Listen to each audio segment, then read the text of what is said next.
Bismillah, alhamdulillah, wassalatu wassalamu ala rasulillah wa ala alihi wa ashabihi wa mawala, la hawla wa la quwwata illa billah. Hadirin jamaah salat subuh yang dirahmati Allah, alhamdulillah kita selalu bersyukur kepada Allah Subhanahu wa taala karena di pagi ini kita masih bisa melakukan ketaatan kepada Allah Subhanahu wa taala. Ini adalah bukti rasa syukur kita kepada Allah Subhanahu wa taala. Karena rasa syukur itu bukan hanya sekedar kita ucapkan dengan alhamdulillah, namun tentunya rasa syukur itu harus kita jalankan dengan cara melaksanakan daripada perintah Allah dan menjauhi larangan Allah Subhanahu wa taala. Dan hari ini, pagi ini kita buktikan bahwa kita termasuk orang-orang yang taat kepada Allah Subhanahu wa taala. Salam salam diaturkan kepada kita Nabi Allah Muhammad sallallahu alaihi wasallam, keluarga, sahabat serta pengikutnya. Mudah-mudahan kita sebagai umatnya menjadi umat yang senantiasa semakin hari semakin istiqomah, semakin komitmen, semakin konsisten dalam menunjukkan daripada sunnah baginda Rasulullah sallallahu alaihi wasallam. Alhamdulillah pagi ini Ustaz kita, guru kita adalah hadir di tengah-tengah kita yang akan menyampaikan kuliah subuh, yaitu Ustaz Abdul Muhyiddin Al-Farsi. Ustaz, kami persilakan. Assalamualaikum warahmatullahi wabarakatuh. Waalaikumsalam warahmatullahi wabarakatuh. Bismillahirrahmanirrahim. Assalamualaikum warahmatullahi wabarakatuh. Alhamdulillahirabbil alamin. Wassalatu wassalamu ala asyrafil anbiya'i wal mursalin Muhammadin wa ala alihi wa sahbihi ajma'in. Qalu subhanaka la ilma lana illa ma 'allamtana innaka antal alimul hakim. Asbahna ala fitratil Islam wa ala kalimatil ikhlas wa ala dini nabiyina Muhammadin sallallahu alaihi wasallam wa ala millati abina Ibrahim hanifan muslima wa ma kana minal musyrikin. Allahumma inna nas'aluka khaira hadzal yaum fathahu wa nasrahu wa nurahu wa barakatahu wa hudah wa na'udzubika min syarri ma fi wa syarri ma ba'dah. Bapak-bapak, ibu-ibu, jamaah salat subuh Masjid Jami Al-Furqan rahimakumullah. Di pagi yang berbahagia ini, tema kuliah subuh adalah tentang mafatihur rizki. Mafatih bentuk jamak dari kata miftah. Miftah itu artinya kunci. Jadi mafatih artinya kunci-kunci. Mafatihur rizki, kunci-kunci rizki. Dan rizki menurut para ulama adalah meliputi segala hal yang bermanfaat bagi manusia, bermanfaat bagi kita semuanya. Jadi tentu tidak hanya terbatas pada uang, harta saja, tapi meliputi semua yang bermanfaat bagi kita. Bapak Ibu sekalian, rahiman rahmatullah, sesungguhnya poin-poin yang akan disampaikan adalah merupakan perintah-perintah Allah, perintah-perintah Rasulnya, merupakan bagian daripada ibadah kepada Allah Subhanahu wa taala yang ketika kita laksanakan ya bernilai ibadah. Insya Allah kalau dilakukan dengan ikhlas akan mendapatkan pahala. Tapi di sisi yang lain punya hikmah, punya fadilah, punya keutamaan, dan diantaranya adalah berkaitan dengan dimudahkannya rizki. Bapak Ibu sekalian, rahiman rahmatullah, yang pertama di antara kunci-kunci rizki itu adalah berdoa kepada Allah Subhanahu wa taala. Kenapa berdoa ini ibadah? Karena memang Allah perintahkan. Allah mengatakan ud'uni astajib lakum. Berdoalah kalian kepadaku, niscaya aku akan kabulkan. Jadi kita disuruh oleh Allah. Kalau kita laksanakan berarti tergolong ketaatan, tergolong ibadah, berpahala. Dan Allah berjanji kalau kita berdoa tentu dengan memenuhi syarat-syaratnya, adab-adabnya, pasti Allah akan kabulkan. Nah, Bapak Ibu sekalian, rahimani rahmatullah, banyak sekali hadis-hadis yang menjelaskan tentang apa saja yang kita pinta kepada Allah, apa saja yang mesti kita berdoa kepada Allah. Pada hakikatnya seluruh hal yang kita perlukan, yang kita butuhkan, baik yang urusan besar, bahkan termasuk urusan yang kecil, remeh pun kita disuruh mintanya kepada Allah. Ada satu hadis yang menerangkan bahwa persoalan hidayah kita juga mesti minta kepada Allah. Persoalan pakaian yang kita perlukan, kita juga seharusnya minta kepada Allah. Persoalan makanan yang kita konsumsi pun kita minta kepada Allah Subhanahu wa ta'ala. Ya, bahkan seandainya ada yang kehabisan garam, sandalnya putus pun, meskipun di kantong ada uang, ada duit untuk beli, sebagai seorang hamba yang beradab kepada Allah, tetap mengajukan permohonan kepada Allah Subhanahu wa ta'ala. Tidak terkecuali termasuk dalam bab rizki. Bukankah zikir di antara zikir yang diajarkan untuk kita baca pada selesai salat subuh itu di antara adalah Allahumma inni as'aluka ilman nafi'a, terus wa rizqan thayyiba wa amalan mutaqabbala. Minta ilmu yang manfaat, rizki yang thayyib, yang halal, dan amal yang diterima. Itu pula yang kita baca di dalam zikir pagi. Kan di antara deretan zikir-zikir pagi itu kan itu Pak ya? Ya Pak ya? Allahumma inni as'aluka ilman nafi'a wa rizqan thayyiba wa amalan mutaqabbala. Dan banyak sekali kalau kita, karena fokus kita di bab rizki, banyak sekali yang terkait dengan rizki. Ya, kita misalnya diajarkan juga doa agar kita diberikan rizki yang dicukupkan dengan rizki yang halal sehingga tidak perlu yang haram.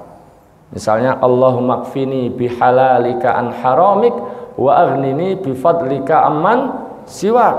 Ini doa ini selain kita minta dicukupkan rizki yang halal sehingga nggak perlu yang haram, doa ini juga punya faedah. Kalau kita punya utang sebesar apapun, sebanyak apapun, juga akan dimudahkan untuk dilunasi.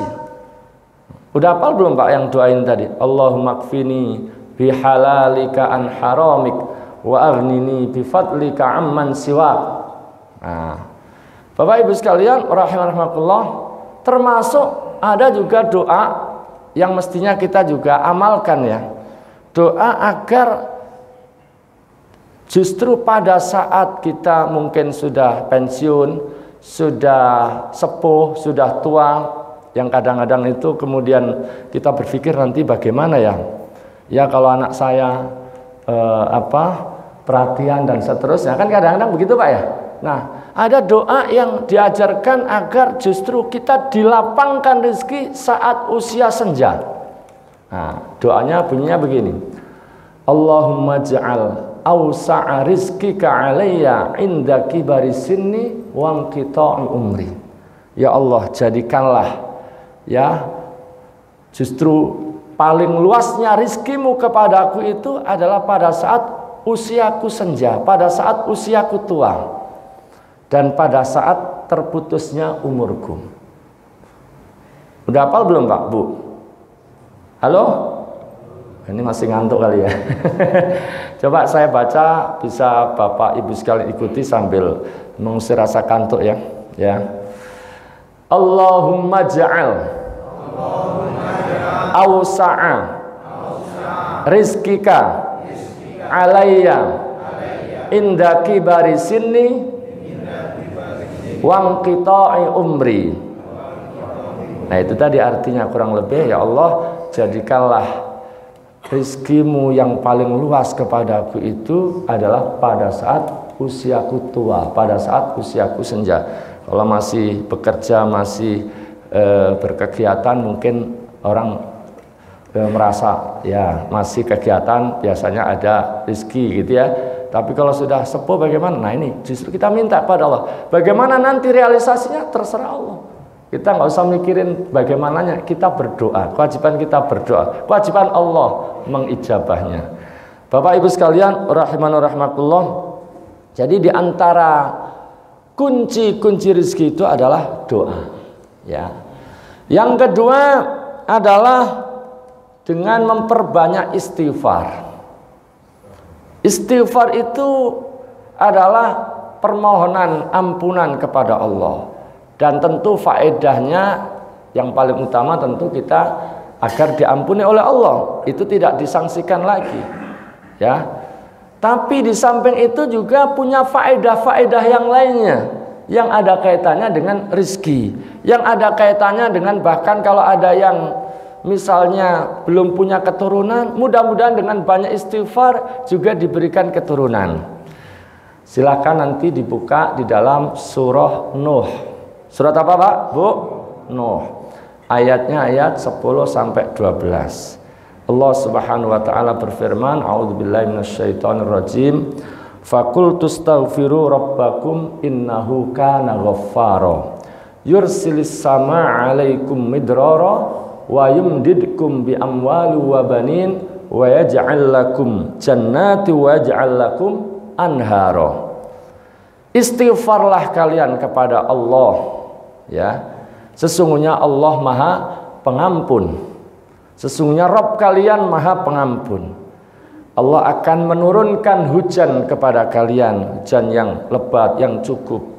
Dan juga Allah akan melimpahkan harta kepada kalian dan memberikan kepada kalian keturunan, anak, dan juga menjadikan untuk kalian kebun-kebun dan sungai-sungai. Jadi faedah istighfar tidak hanya persoalan ampunan saja, itu salah satu. Dan karena itu Imam Qurtubi mengatakan berdasarkan ayat ini istighfar adalah salah satu sarana, di samping mohon ampun juga salah satu sarana untuk mendapatkan kemudahan rizki. Sekali lagi rizki tidak hanya persoalan uang. Uang itu salah satunya saja. Bapak Ibu sekalian, rahimani rahimakumullah, suatu ketika ada orang datang kepada, kalau sekarang kepada syekh, kepada kiai lah gitu ya, kepada seorang ulama ya, mengadukan yang satu paceklik, yang satu mengadukan tentang dia belum punya keturunan, yang satu mengadukan tentang persoalan rezeki yang seret, yang sempit. Apa resep, apa nasihat yang disampaikan ulama ini? Yang ulama ini maksud saya adalah Hasan Al-Basri rahimahullah, kepada ketiga orang tersebut yang mengajukan persoalan yang berbeda-beda. Nasihatnya podo, nasihatnya sama, yaitu suruh banyak istighfar. Rupanya sesuai dengan ayat tadi Pak. Dan itu adalah janji Allah Subhanahu wa ta'ala. Makanya di zaman Umar bin Khattab kalau tidak salah pernah ada paceklik berkepanjangan, lama tidak turun hujan. Kalau biasanya kan, kalau kita biasanya terus ngapain Pak? Sholat apa Pak kalau minta hujan itu? Istisqa. Istisqa itu artinya minta hujan. Nah, untuk minta hujan itu caranya sebenarnya ada macam-macam. Kadang didahului dengan sholat, namanya sholat istisqa. Ada kalanya tidak pakai sholat, langsung berdoa, mohon hujan, minta hujan. Tapi kadang juga nggak pakai sholat, tidak juga secara khusus berdoa minta hujan, tapi yang dilakukan adalah memperbanyak istighfar. Dan itulah yang dilakukan di zaman Umar bin Khattab, pernah demikian. Tidak ada sholatnya, tidak ada langsung minta hujan, tapi banyak istighfar kepada Allah. Seperti ayat tadi, surah Nuh ayat 10 sampai 12 tadi. Bapak Ibu sekalian, rahimani wa rahmakumullah, di antara hadis yang menjelaskan ini adalah man aktsaral istighfar ja'alallahu lahu min kulli hammin farja wa min kulli dhikin makhraja wa razaqahu min haitsu la yahtasib. Siapa yang memperbanyak istighfar, maka Allah akan jadikan untuk orang tersebut dari setiap kesedihannya akan dijadikan untuknya jalan keluar. Dari setiap kesempitannya Allah akan jadikan kelapangan, dan Allah akan berikan rezeki dari arah yang dia tidak duga-duga. Bapak Ibu sekalian, rahimakumullah, di samping istighfar juga dianjurkan untuk banyak taubat kepada Allah Subhanahu wa taala. Nanti bisa ditengok di dalam surah Hud ayat 3. Allah Subhanahu wa taala berfirman, wa anistaghfiru rabbakum tsumma tubu ilaihi yumatti'kum mata'an hasanah. Istighfarlah kalian kepada Allah, kepada Rabb kalian, dan kemudian bertaubatlah kalian kepadanya. Niscaya Allah akan memberikan kepada kalian kesenangan yang baik. Kesenangan yang baik. Mata'an hasanah diterjemahkan oleh para ulama yaitu dengan dianugerahkan rizki dan kelapangan ma'isyah. Itu menurut tafsir atau menurut pendapat Ibnu Abbas radhiyallahu anhuma. Bapak Ibu sekalian rahimani rahmatullah. Kemudian diantara kunci rizki itu adalah seperti yang disampaikan Ustaz kita tadi, imam kita tadi, adalah banyak bersyukur kepada Allah Subhanahu wa taala.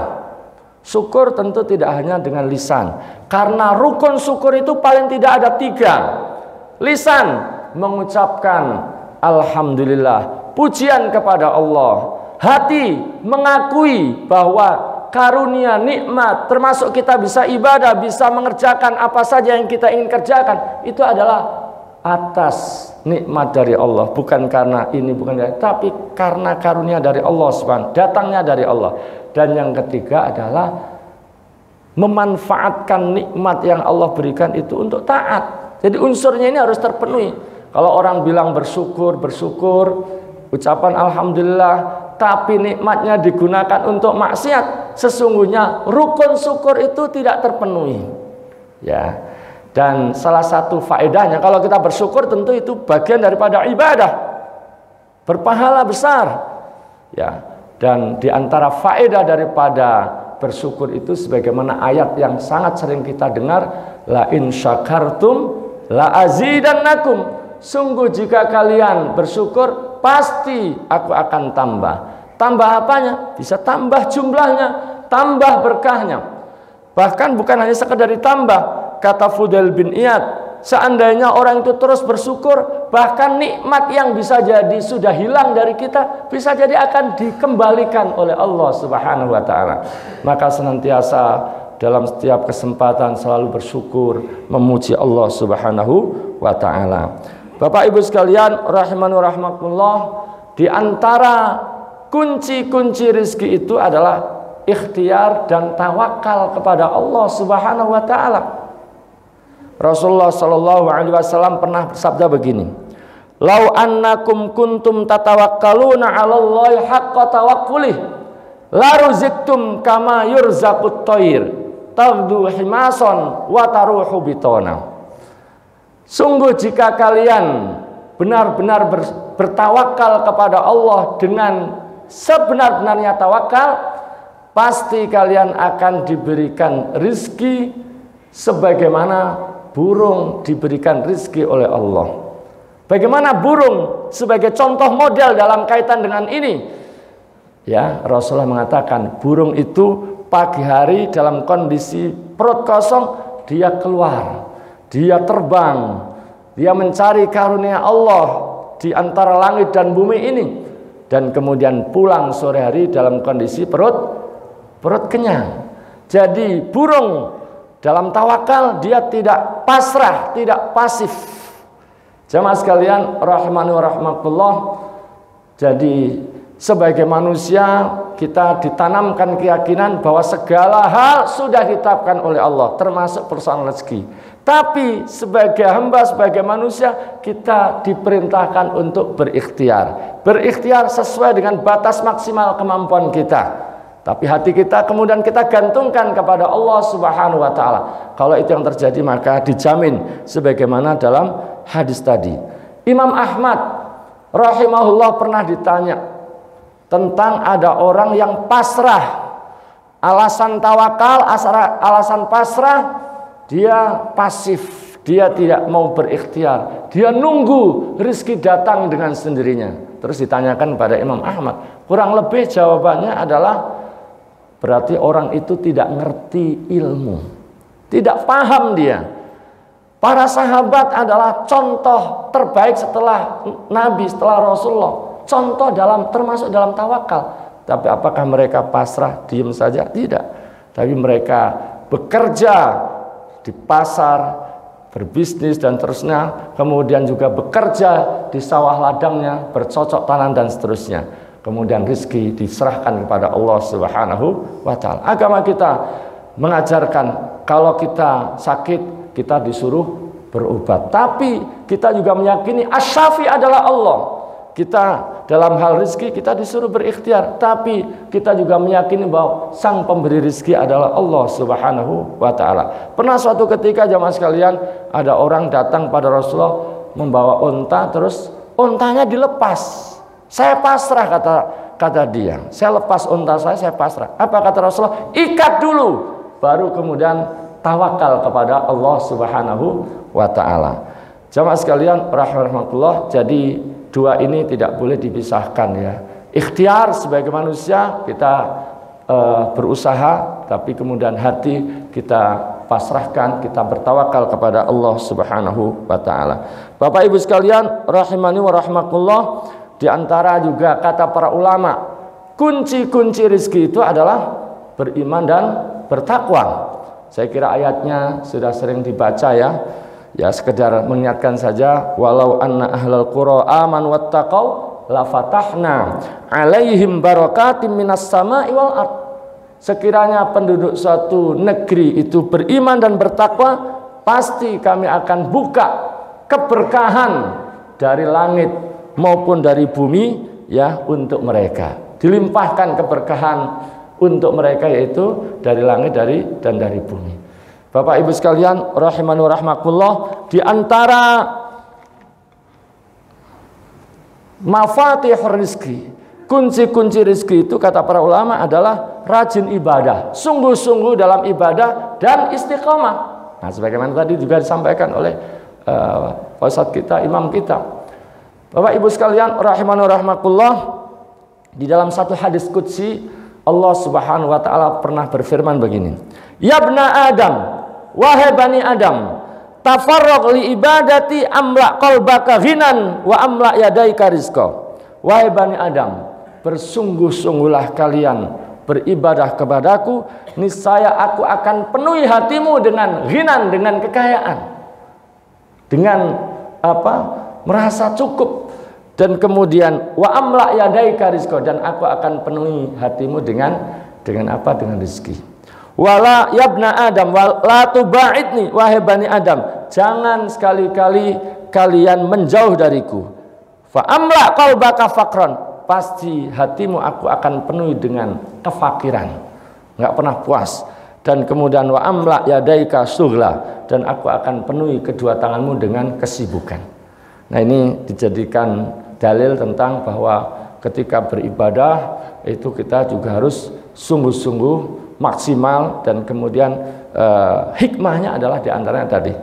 Begitu pula di dalam surah Al-Jin Allah Subhanahu wa taala berfirman, wa allawistaqamu 'alat tariqati la asqainahum ma'an ghadaqa. Seandainya sekiranya mereka istiqomah di atas jalan ini, di atas Islam, niscaya kami akan curahkan kepada mereka ma'an ghadaqa. Ma'an ghodako, ma'an air, ghodako yang segar. Kata para ulama, air yang segar di sini maksudnya adalah rezeki. Bapak Ibu sekalian rahimani wa rahmakumullah, di antara juga kunci rezeki itu silaturahim. Silah artinya menyambung, rahim itu kerabat.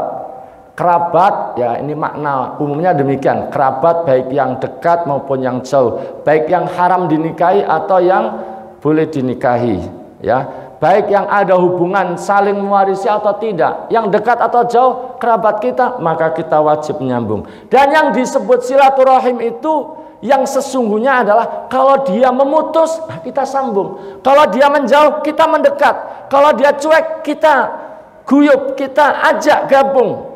Kadang-kadang ini yang berat, dan memang itulah silaturahim yang sesungguhnya. Kalau dia sudah baik, dia nyambung, terus kemudian kita baik, mah itu biasa, dan itu ya memang sudah seharusnya. Tapi silaturahim namanya nyambung itu ya mutus, dia mutus, kita sambung. Dia buruk, kita tetap baik. Itulah silaturahim yang sesungguhnya. Itu yang dijelaskan oleh Rasulullah, dan itulah yang kemudian di dalam hadis dikatakan, siapa yang ingin dilapangkan rizkinya, ya, siapa yang ingin dilapangkan rizkinya dan dipanjangkan umurnya, fal yasil rahimah, maka hendaklah silaturahim. Jadi silaturahim sesungguhnya itu yang memutus disambung, yang menjauh didekati, ya, itu silaturahim sesungguhnya, dan sarannya tentu banyak ya. Bapak Ibu sekalian rahimani wa rahmakumullah, termasuk di antara mafatihur rizki itu adalah berinfak di jalan Allah. Segala yang kita infakkan, segala yang kita keluarkan karena Allah, pasti Allah akan menggantinya. Wa ma anfaqtum min syai'in fa huwa yukhlifu. Apa saja yang kalian infakkan pasti Allah akan menggantinya. Jadi ketika seseorang berinfak berarti dia telah memenuhi syarat untuk dapat ganti dari Allah Subhanahu wa taala. Dan termasuk di antara mafatihur rizki kata para ulama adalah kalau ada di antara kerabat, di antara tetangga, di antara orang yang mungkin kesulitan di dalam belajar ya karena persoalan ekonomi, maka salah satu sarana, salah satu bentuk kebaikan adalah membantu mereka, dan itu juga punya faedah untuk kaitannya dengan rezeki. Terakhir jamaah sekalian, suatu ketika ada dua orang datang kepada Rasulullah SAW. Yang satu memang belajar sama Nabi. Yang satu dialah yang nanggung keluarganya, termasuk yang nanggung yang belajar tadi. Nah, dia datang untuk mengadukan bahwa dia yang nanggung rizki, menanggung maisha daripada keluarganya, termasuk saudara yang belajar tadi. Apa kata Rasulullah? Bisa jadi kamu dilimpahkan rizki adalah gara-gara itu. Gara-gara membantu, memberikan donasi kepada orang-orang yang belajar thalabul ilm di dalam agama. Bapak Ibu sekalian, sesungguhnya masih ada sekian poin ya, tapi karena waktu kita cukupkan sampai di sini. Mudah-mudahan apa-apa yang kita sampaikan tadi bermanfaat bagi kita semuanya. Sesungguhnya sesuatu yang sudah biasa kita dengar, tapi kita tadi ingin fokus di bab ini, bahwa di samping itu dicatat sebagai ibadah, rupanya kalau kita hayati, kita perhatikan penjelasan-penjelasan Nabi, para ulama, kita akan dapati ternyata ada faedah lain, yaitu dalam kaitan dimudahkan jalan rezeki. Aqulu qouli hadza astaghfirullah li wa lakum fastaghfiru innahu wal ghafurur rahim. Mohon maaf atas segala kekurangannya. Subhanakallahumma hamdika asyhadu an la ilaha illa anta astaghfiruka wa atubu ilaik. Assalamualaikum warahmatullahi wabarakatuh.